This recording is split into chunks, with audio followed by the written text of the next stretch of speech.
Nos recordamos algunos comentarios muy particulares que formuló la señora de Kirchner allá por fin del año 2014 sobre el señor Osama Bin Laden, Al Qaeda, obviamente el régimen talibán, e incluso se preguntó posteriormente quién le vendía armas a los talibanes. Tal vez la respuesta la tenga enseguida Claudio Fantini, y yo sospecho que no sé si serán los rusos y los chinos. Bueno, escuchamos aquellas reflexiones tan particulares formuladas por Cristina Kirchner en Nueva York a fines del 2014.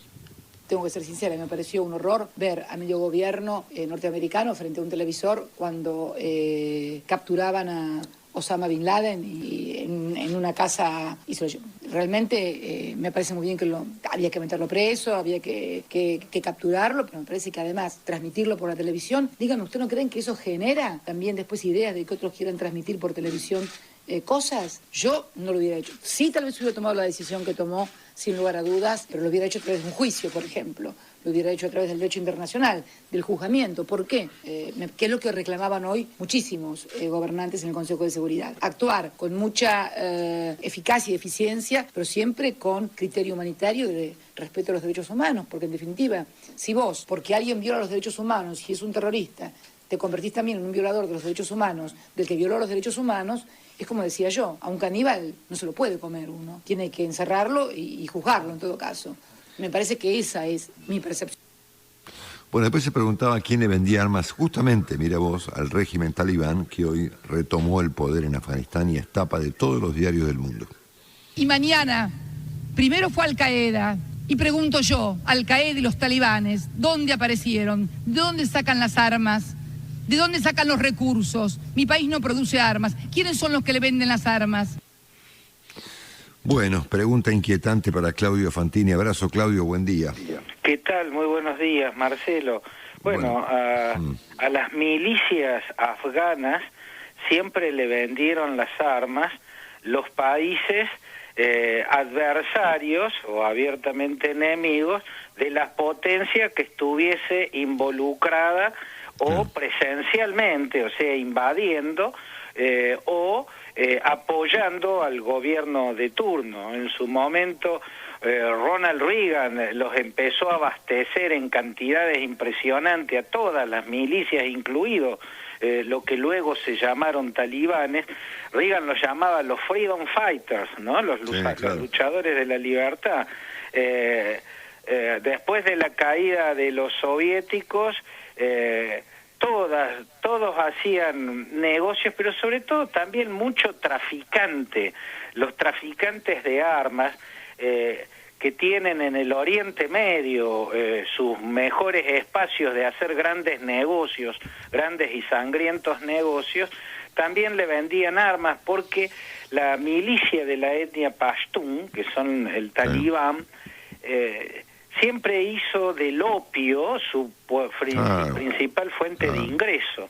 El opio es a Afganistán lo que la cocaína fue a Colombia en la época de los grandes cárteles, o al México de los cárteles actuales, ¿no es cierto? Entonces el talibán maneja mucho el opio. Todos estos 20 años que estuvieron más vale recluidos en sus feudos en el sur, y junto a la frontera con Pakistán, en la provincia de Helmand, ahí las plantaciones de opio fueron muy activas y compraron armamentos a traficantes y también a las potencias enemigas de los Estados Unidos, que desde el 2001 están presentes ahí hasta ayer, que empezaron a mostrar esta postal bochornosa, esta postal vergonzosa que muestra cómo están siendo abandonados los afganos a un posible infierno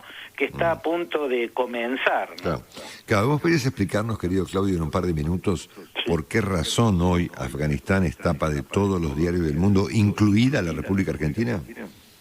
Porque Donald Trump firmó el año pasado un acuerdo absolutamente inaceptable que implica una capitulación de los Estados Unidos, una retirada improlija y un regalarle el territorio a una fuerza que ahora habrá que ver si evolucionó en algo, porque cuando imperó en la segunda mitad de la década de los 90 bajo el liderazgo del Mulá Omar, crearon un régimen que fue el equivalente religioso de lo que el lunatismo criminal del Khmer Rouge hizo desde el fanatismo ideológico en la Camboya de los años 70.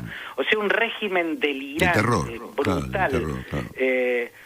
Lapidaban a las mujeres en los estadios de fútbol. En el entretiempo los jugadores tenían que jugar con pantalones largos porque los pantalones cortos el talibán decía que era inmoral, y en el entretiempo entraban las Toyota, bajaban a las mujeres y las acusadas de adulterio y las lapidaban, le cortaban las manos a los ladrones, prohibieron el arte, prohibieron la música prohibieron. Museos.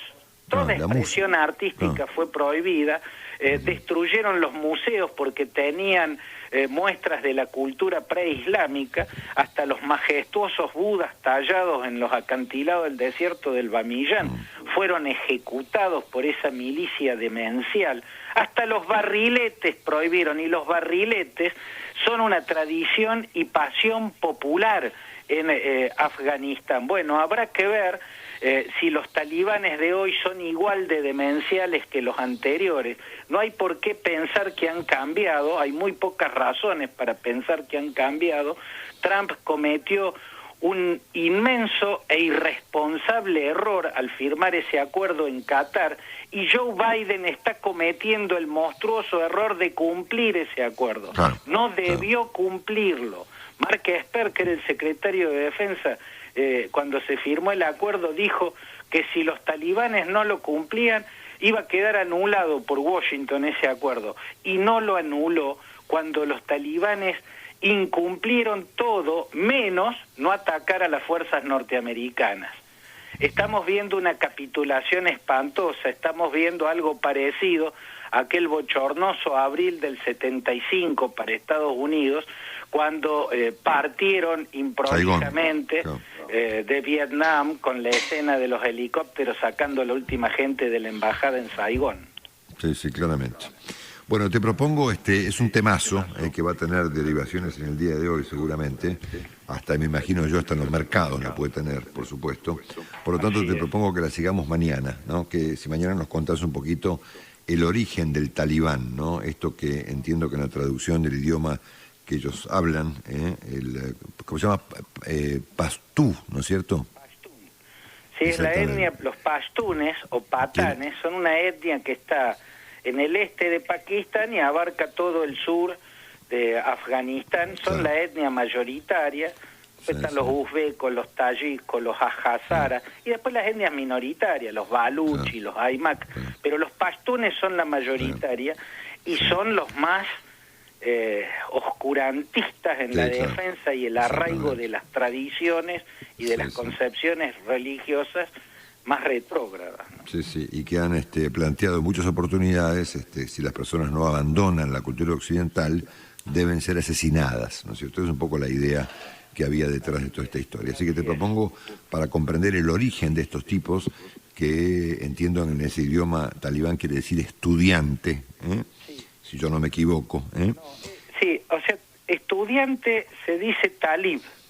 Es en árabe, en realidad, porque el árabe es la lengua litúrgica, como era el latín en los cristianos antiguos. Talib es estudiante. Talibán es estudiantes, es el plural de talib. Y talibanes está mal porque es un plural de un plural, pero ya se instaló así en Occidente, se usa ese plural de un plural, ¿no? Sí, claro, correcto. Bueno, la seguimos mañana seguramente. Gracias, Claudio, por esta inicial explicación para entender el horror que eventualmente vivirá el mundo en esta zona. Un gran abrazo, Claudio, sos un capo. Un gusto, Marcelo, un abrazo para vos. Hasta mañana.